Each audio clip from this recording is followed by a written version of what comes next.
আসসালামু আলাইকুম প্রিয় দেশবাসী। দেখেন আমাদের অঞ্চলে অলরেডি পিচ লাগানো শুরু হয়ে গেছে। এটাকে বলা হয় মূল কাটা পেঁয়াজ। এই যে দেখেন কি সুন্দর, এত সুন্দর পেঁয়াজ হইছে বলা বাহুল্য, না দেখলে বুঝতে পারবেন না।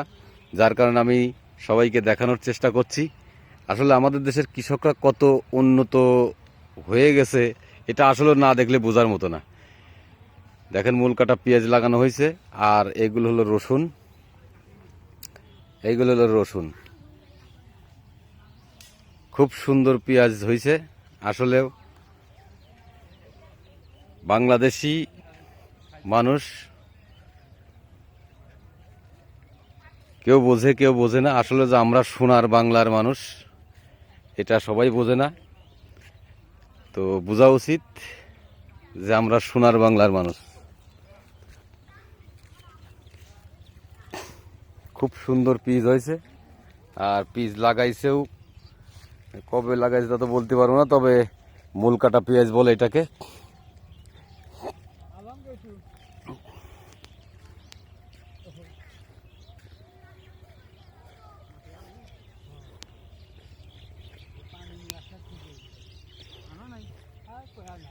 আবার এমন মাটি দিচ্ছেন কা?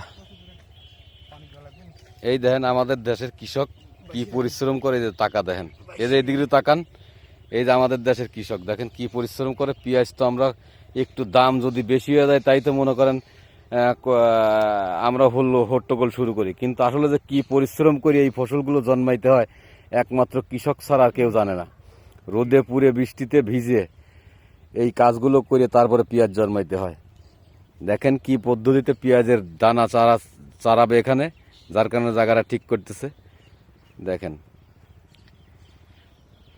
আসলেও আমরা বাংলাদেশি মানুষ, শান্তিপ্রিয় মানুষ, সোনার বাংলার মানুষ। দেখেন মাঠের মধ্যে কত সুন্দর পাখিগুলো বসে আছে। শহরে যারা বসবাস করে তারা এগুলো কোথায় পাবে? শহরের লোকজন তারা এগুলো খুঁজে পাবে না।